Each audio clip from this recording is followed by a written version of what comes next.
What is up, everybody? Welcome back to the Denver Route YouTube. We're talking dynasty buys today. So when we do these episodes, we like to talk a little bit about, what the player's value is right now. We use keep trade cut as a baseline, and then we'll kind of talk about we have them in our rankings right now. And then we're going to look at player trades. Why are they there? A little analysis for why we think buying these guys. And for this dynasty buys, I'm looking at veteran guys that can add to your roster on a win now team. So who are some guys out there? We don't care about age in particular. I know everybody's an ageist out there in Dynasty, but who are some guys out there helping you win this year? Who are we targeting? Where are we going? We're going to be looking at 4 players, talking ADP, values, and real trades. So we're looking at 12 team Superflex tight end premium trades out there in PPR that you can enact in your league. So let's start. Let's get into it. So Terry McLaurin, I'm going here, Scary Terry. We're talking here. And I want everybody out there to know that he burned me last year as well.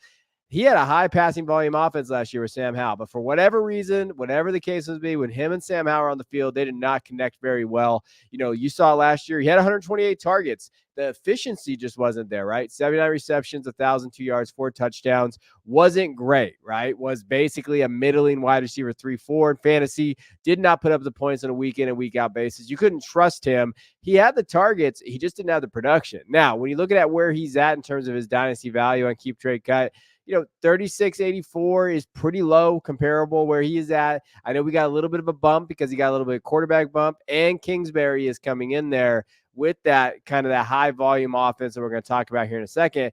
But essentially, again, if you're looking for a veteran wide receiver, right, and a guy that just got a contract extension in 2022, he is going to be there for at least the next 2 years. So to me, he's a fun buy for the next 2 years. And again, we're not rebuilding every year. We're not doing that thing where in Dynasty you just buy youth. Like, he's a 2-year, 3-year asset you have to like. He's only 28 years old, 20 and a half. He has that longevity probably for the next 2 years. When you're looking at what is he going for? So you can see it on the screen there. Right now at keep trade cut, he's wide receiver 37. Here at TDR, he's wide receiver 36 in our consensus rankings. And who's he going straight up for? So when I went through Fantasy Calc database and kind of find out some deals out there that he's going straight up for. So first, Marquise Brown, straight up for Marquise Brown. Now, with Rashee Rice news out there, people might want to buy into Marquise Brown, but I am more on the side of I'd rather have Terry for 2 than Marquise for 1. I think that the production standpoint's there moving forward. He's a 25 second, straight up for that, maybe late 25 second if you believe you're a contender. Tony Pollard, who, with Tajay Spears' new offense, what is that going to look like? Would you rather move the wide receiver and go with the wide receiver there? I think I would. I think I like Scary Terry in that value mark.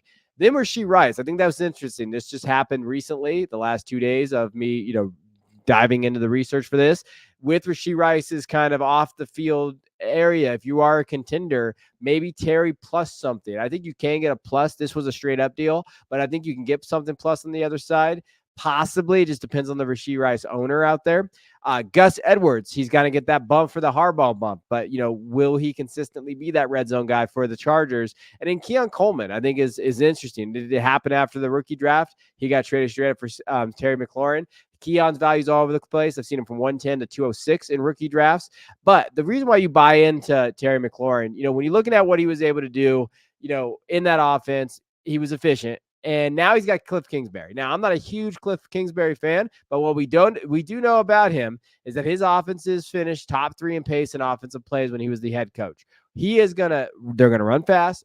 They're going to see this with Jaden Daniels, and Jaden Daniels fits that offense. We wrote a rookie guide and we dived into it, and Jaden Daniels fits that air raid kind of offense. Terry fits that as well. I think you saw what he did with Malik Neighbors and Brian Thomas Jr. last year. I think Terry fits right into that role. I think that he can be their dominant wide receiver 1. He's got to have the target share. He always leads in the target share. We're going to see that target share again go up. I think he fits this offensive system well. I think he fits there with Jaden Daniels, and I'm buying. I think for 2 years with the prices that you see there, everything on that screen besides maybe the pick is a depreciating value and maybe Keon Coleman. So if you can kind of re-roll as a veteran, right? Re-roll that Gus Edwards into Terry. If you have that depth there, I don't mind going Terry McLaurin there. Next guy's a quarterback. Kyler Murray. I've been a big Kyler Murray fan since his value was as low as it was in January. I still think he's a buy, though. When I'm looking at Superflex leagues and where he's at, right now his keep trade cut, it's QB 11-ish. Last year, what we saw from him down the stretch, he looked very good in Drew Pinkstein's offense. Now, he was adjusting to being under center. He was adjusting to coming off the ACL, but his rushing upside is top 5. It always will be top 5 as long as he has that in his game. Now, this year, they've added weapons. Marvin Harrison Jr., they did a great job kind of drafting guys in the back end for that wide receiver room. Trey McBride is there. They drafted Trey Benson. They are really loading up, which is going to help. They definitely are going to be heavy run early. They like that play action. They like that scheme. But then Kyler can open up and be that guy that we're looking for as being that top 5 guy again. And he's going at QB 11 prices, right? When you're looking overall at what he's going at, QB 11 and keep trade cut, QB 10 here. But here are some deals that he went for. Kyler Murray for the 108, 201. I'm smashing that all day if I need a QB2 and Superflex with top 5 upside, right? Brock Purdy on a 26 first. I think that's interesting deal, but Brock Purdy's ceiling is not Kyler Murray's ceiling. I think Brock Purdy is sitting there at QB 12, 13. You're happy with that on a week in, week out basis. You got to give up a first from 26 first, though. It's a long way out. You can still maneuver and move some guys. 106 and 112. So you're looking in that maybe Drake May range at the 106 or JJ. And the 112 to me is a very big tier drop. I'm comfortable with Kyler Murray sitting there. AJ Brown in a 25 second. Again, for a super flex quarterback, I don't mind paying those prices. 104. Malik Neighbors in that range for a super flex quarterback again. And then this was an interesting one. Anthony Richardson straight up. Whereas I think you can get plus on the Kyler Murray side. Like if you're not buying into Anthony Richardson, you think he's going to be, that injury prone area, maybe the weapons, you're concerned about maybe the Colts in general, and you want to get Kyler Murray plus. I understand that. I'm a big Richardson guy. I think Richardson has number 1 overall fantasy upside if he stays healthy all year. So I wouldn't necessarily do that deal, but I like to give deals out there for both sides of what they look at. Now, why are we buying into Kyler? I mean, it's just his rushing upside, right? When you're thinking about it, we always go back to like 2020 where he averaged 24.4 fantasy points per game as QB2, but he has improved as a passer. The one thing that, you have seen here, career completion percentage of 66%. We've seen his yards per attempt go up. So we love that about him. He's improved. And now he has Trey McBride, Marvin Harrison Jr. This is probably the best weapon group that he's had. Buy into that because he could coming off that ACL again. Top 5 guy is right there. And if you pair him with another guy, if you already have a top 5 quarterback in that range, or maybe you have Anthony Richardson and Kyler sitting out there, there's builds out there like that. Huge fan of that. Kyler to me is a must buy in Dynasty. Next guy, I was going to keep on my Dynasty buy list forever. Deontay Johnson. His value's actually gone lower now, right? I've seen it actually decrease since he went to the Panthers. Obviously last year, the thing with Deontay, he's gonna have the target share. We've seen that. He had 23% target share last year, but he had really bad quarterback play. He had the 6 touchdowns. Just production wasn't there, right? We just didn't see that. The fantasy points per game wasn't there. A lot of that has to do with just what was on that field, like what he was getting thrown to. He was beyond frustrated last year. You saw that with him. Just the frustration from him, and for good reason, right? We saw why there was frustration. Now moving forward, he gets traded to Carolina. What do they need? They need a freaking wide receiver, and I know they drafted Leggett, and they kind of came up there. But Deontay's their guy, and you have to understand from a perspective of what Deontay Johnson can bring. Target share. He's going to earn those targets. He's going to create separation. He gives Bryce Young their guy, wide receiver 1. And when you look at the prices that he's going for, I mean, he's around wide receiver 45 and 46 in our rankings too. But he's going straight up for Jerry Jeudy. Give me Deontay Johnson over Jerry Jeudy right now in this offense. A second, I don't mind paying a second for Deontay Johnson if I can. Najee Harris with Jalen Warren kind of out there. What is that going to look like? Straight up for him. Rashee Rice, again, he's kind of been floating around in some of these deals out there. George Kittle is an interesting ad, right? So tight end premium, would you rather have Kittle or Deontay Johnson? I'm sure some would say Kittle. Again, how injury prone is that? Are we comfortable kind of buying into that? And then Brian Robinson. Again, these running backs like Harris and Robinson to me are throwaways for me. I would much rather have Deontay Johnson. And the biggest thing for me is, in this new offense with Canale's offense there, they're positionless wide receivers. They're able to kind of do what they need to do to create separation and go. He does a great job of scheming these guys. Look at what Mike Evans and Godwin did last year. He's going to be there. And I think Adam Thielen is going to be able to kind of, Leggett and Adam Thielen are going to basically get defenses away. Maybe Jatavion Sanders, where they can't just key on Deontay Johnson. And Deontay Johnson, one-on-one against defenses and able to create that separation, he's gonna perform. He's gonna have fantasy points.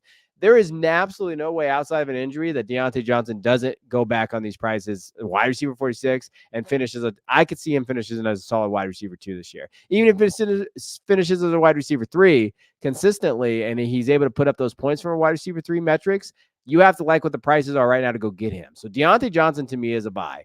Now, I want to do a running back because can't just forget about the running back position. As much as dynasty managers wish it didn't exist, I'm going Devin Singletary. Been a big fan of Singletary throughout the process. Obviously, he was a little cheaper recently before the draft and everything and before the free agency. But last year, we did see him kind of bounce back. We saw him take over that role from Dameon Pierce in Houston, had 898 yards and 4 touchdowns. He averaged 19 touches, so he's shown that he could be a 3-down guy. Running back 21 in fantasy points per game. Efficient. He was efficient, like 22nd in missed tackles forced. You have to like what he puts on the field, and he's a capable pass catcher. Not a perfect pass catcher, but he's capable, right? When you're looking at his receiving stats, last year he had 30 reception, 38 targets. So it's been there. So you see that from that perspective. And the biggest thing about Devin Singletary is prices are super low. And he's a running back 1. And I know people like Tyrone Tracy Jr. I like him too. But the reality is Singletary is the running back 1 in that Giants offense that they're going to lean on. And I think he showed last year with the Texans, he can be that guy. He even showed it with the Bills, right? So if you're looking for production carries, Singletary's kind of your guy. Going for a third, Jalen Hyatt, Michael Wilson. I like Michael Wilson, but if you need that running back to help and you're looking at your dynasty team now that you've had your rookie draft and you're like, hey, I really could add that Devin Singletary for Jalen Hyatt, who's my wide receiver 7, and I can get production from Singletary this year, even if it is just this year, and go try to win it, I'm okay making that risk and challenging that. Dameon Pierce. Man, if you can get Devin Singletary for Dameon Pierce, I'm doing that all day based on what the Texans have shown us about Dameon Pierce. Romeo Doubs, and then Jerry Jeudy again. Like, that's kind of Judy's an interesting piece there. There's Jeudy believers out there. I've never been a huge Jeudy believer, but I understand that people are definitely out there for him. But if I can move off of him for Singletary and I'm comfortable with that production, the volume is what I want to follow with Devin Singletary. And if you're looking at a running back, he's one of the cheaper guys. Antonio Gibson also stands out. Some of those cheap guys that has that production and can definitely have a role. We know what Singletary's role is. He's running back 1. What else is there than if you need a running back, go find out and go see if you can kind of get that discount, which you see on the screen there. So those are my buys when you're looking at just from that perspective of 4 buys I wanted to give you. Scary Terry out there, Kyler Murray, Deontay Johnson, and Devin Singletary. Again, veteran buys, guys that can try to go help you win your league this year, but also I do think have some standing value for next year as well, where you can pivot, where you can maneuver off of them if you have to based on how your team is doing throughout the dynasty season. So appreciate you guys. Think about joining our Patreon. We appreciate you. Hit that like button, hit that subscribe button. And also, if you have some trades or if you have anything in the comments, drop them in there. I love answering your questions on YouTube and kind of diving into that. So appreciate you guys. I'll check you guys next time.